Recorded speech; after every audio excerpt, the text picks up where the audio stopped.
भारतीय न्यूज, सीधा, सटीक और निष्पक्ष। नमस्कार, मैं हूं प्रतीक त्रिपाठी और आप देख रहे हैं भारतीय न्यूज। नजर डालते हैं आज की ताजा तरीन खबरों की ओर। शुरुआत करते हैं राष्ट्रीय खबरों से। महिलाओं की आड़ में पुरुष चला रहे पंचायत, याचिका पर सुनवाई से सुप्रीम कोर्ट ने किया इनकार। सुप्रीम कोर्ट ने पंचायती राज संस्थाओं में महिला सीटों के आरक्षण के खिलाफ एक याचिका पर विचार करने से इनकार कर दिया। हालांकि उत्तर प्रदेश के एक सामाजिक स्टार्टअप को इस बात की अनुमति दी गई है कि वह अपनी समस्या को पंचायती राज मंत्रालय के समक्ष रखे। इस याचिका में दावा किया गया था कि पंचायत चुनावों में छद्म प्रक्रिया का पालन हो रहा है। महिलाओं की आड़ में पुरुष ही पंचायतों को चला रहे हैं। आप पर तो अभी 10 आपराधिक केस लंबित हैं। राहुल को झटका देते हुए गुजरात हाईकोर्ट की तल्ख टिप्पणी। गुजरात उच्च न्यायालय ने आज कांग्रेस नेता राहुल गांधी को मोदी सरनेम को लेकर मानहानि मामले में बड़ा झटका दिया है। कांग्रेस नेता ने सूरत की जिला अदालत से मिली 2 साल की सजा पर रोक के लिए याचिका लगाई थी, जिसे कोर्ट ने खारिज कर दिया। याचिका को खारिज करते हुए न्यायमूर्ति हेमंत प्रच्छक ने कहा कि गांधी पहले से ही भारत भर में 10 आपराधिक मामलों का सामना कर रहे हैं। उन्होंने कहा कि कांग्रेस नेता को दोषी ठहराने के लिए निचली अदालत का आदेश उचित और कानूनी था, इसलिए उसमें कुछ बदलने लायक नहीं है। लोक गायिका नेहा सिंह राठौर के खिलाफ एमपी में केस दर्ज।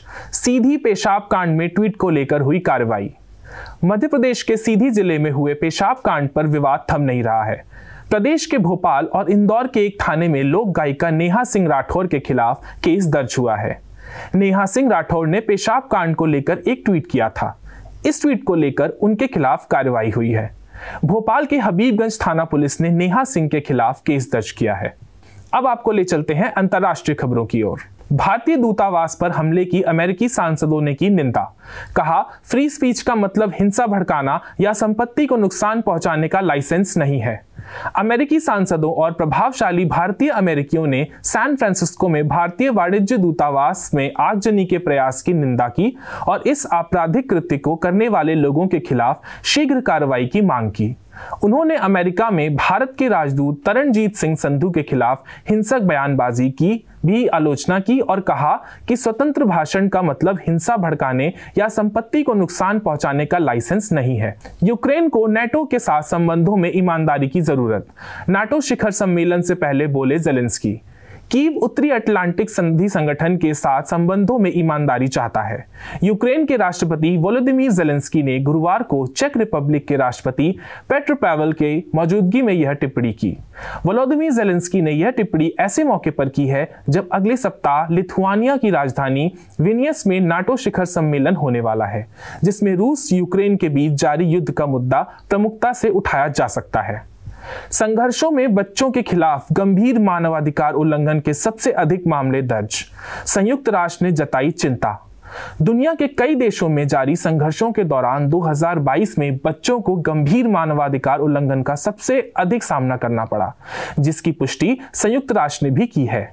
संयुक्त राष्ट्र की बाल एजेंसी ने कहा कि इजराइल और फिलिस्तीन तथा कांगो एवं सोमालिया में संघर्षों में सबसे अधिक बच्चे परेशान रहे। यूनिसेफ ने हैती, नाइजीरिया, इथोपिया, मोजाम्बिक और यूक्रेन में भी बच्चों की दुर्दशा को लेकर चिंता जताई। आइए अब जान लेते हैं व्यापार जगत से जुड़ी हुई कुछ खबरें। अदानी ग्रीन एनर्जी QIP के जरिए जुटाएगी 12,300 करोड़ रुपए। बोर्ड ने दी मंजूरी। फंड जुटाने की मंजूरी के बाद अदानी ग्रीन भी अब अदानी एंटरप्राइजेस और अदानी ट्रांसमिशन की लिस्ट में शामिल हो गया है। अदानी एंटरप्राइजेस लिमिटेड और अदानी ट्रांसमिशन लिमिटेड ने QIP के जरिए 12,500 करोड़ रुपए और 8,500 करोड़ रुपए के जुटाने को मंजूरी दी थी। पिछले हफ्ते GQG पार्टनर्स ने अदानी ग्रीन में अपनी हिस्सेदारी 3.50% से बढ़ाकर 6.32% कर दी, जिसका वैल्यू $1.17 बिलियन यानी 9,600 करोड़ रुपए है। ये शेयर प्रमोटर ग्रुप की कंपनियों से खरीदे गए थे। NPA पर पारदर्शी तरीके से नजर रखें सरकारी बैंक। वित्त मंत्री सीतारमण का बैंक प्रमुखों को निर्देश। केंद्रीय वित्त मंत्री निर्मला सीतारमण ने सरकारी बैंकों के प्रमुखों से कहा कि वे बुरे फंसे कर्ज यानी एनपीए की निष्पक्ष एवं पारदर्शी पहचान सुनिश्चित करें। साथ ही विकास और लाभप्रदता की स्थिति बनाए रखने के लिए मजबूत जोखिम प्रबंधन प्रथाओं को अपनाएं। वित्त मंत्री ने गुरुवार को सरकारी बैंकों के प्रमुखों के साथ बैठक में उनके कामकाज की समीक्षा की और प्रदर्शन में सुधार को लेकर जरूरी सुझाव भी दिए। इस दौरान सकारात्मक वृहत आर्थिक रुझान, बेहतर कारोबारी धारणा और इन बैंकों के प्रदर्शन पर चर्चा हुई। शेयर बाजार का पूंजीकरण जीडीपी के करीब पहली बार 301 लाख करोड़ के पार पहुंचा। शेयर बाजार का पूंजीकरण पहली बार 300 लाख करोड़ रुपए के पार पहुंच गया है। यह अब सकल घरेलू उत्पाद जीडीपी के करीब है।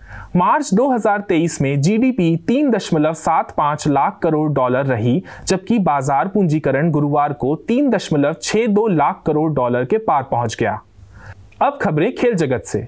आर्यन ने तैराकी में जीते 4 गोल्ड। गुजरात को 63 साल में पहली बार मेडल। हैदराबाद में संपन्न राष्ट्रीय तैराकी स्पर्धा 2023 में गुजरात के तैराक आर्यन नेहरा ने 4 गोल्ड मेडल जीतकर गुजरात को 63 साल में तैराकी में पहली बार गोल्ड मेडल दिलाया। 19 साल के आर्यन नेहरा ने 400 metre, 800 metre, 15 metre freestyle में लगातार 3 गोल्ड मेडल जीते। इसके अलावा 400 मीटर व्यक्तिगत तैराकी स्पर्धा में राष्ट्रीय रिकॉर्ड से 5 सेकंड कम लेते हुए एक नया रिकॉर्ड कायम किया है। तैराक रेहान पोंचा ने 2009 में 400 मीटर व्यक्तिगत तैराकी में 4 मिनट 30 सेकंड का रिकॉर्ड कायम किया था। आर्यन ने 4 मिनट 26 सेकंड का समय लेते हुए नया राष्ट्रीय रिकॉर्ड बनाया। वनडे वर्ल्ड कप 2023 के लिए इस टीम को मिला टिकट। 12 साल बाद टूर्नामेंट में होगी एंट्री। भारत में इस साल 5 अक्टूबर से वनडे वर्ल्ड कप 2023 की शुरुआत होने जा रही है। इस टूर्नामेंट के लिए अब सभी 10 टीमों के नाम तय हो गए हैं। 8 टीमें पहले से ही तय थीं। वहीं जिम्बाब्वे में खेले जा रहे क्वालिफायर राउंड के बाद 2 टीमों ने वर्ल्ड कप का टिकट कटवा लिया है। गुरुवार को नीदरलैंड ने अपनी आखिरी मुकाबले में स्कॉटलैंड को 4 विकेट से हराकर अपना टिकट पक्का किया। इससे पहले श्रीलंका ने अपनी जगह पक्की कर ली थी। अब 9 जुलाई को श्रीलंका और नीदरलैंड के बीच क्वालिफायर टूर्नामेंट का फाइनल खेला जाएगा। इसी के साथ टीम इंडिया का भी पूरा शेड्यूल पक्का हो गया है। टीम 2 नवंबर को श्रीलंका और 11 नवंबर को नीदरलैंड का सामना करेगी। अब तक की खबरों के लिए इतना ही। बाकी की खबरों के लिए देखते रहिए भारती न्यूज और भारती न्यूज को शेयर, लाइक और सब्सक्राइब करना ना भूलें।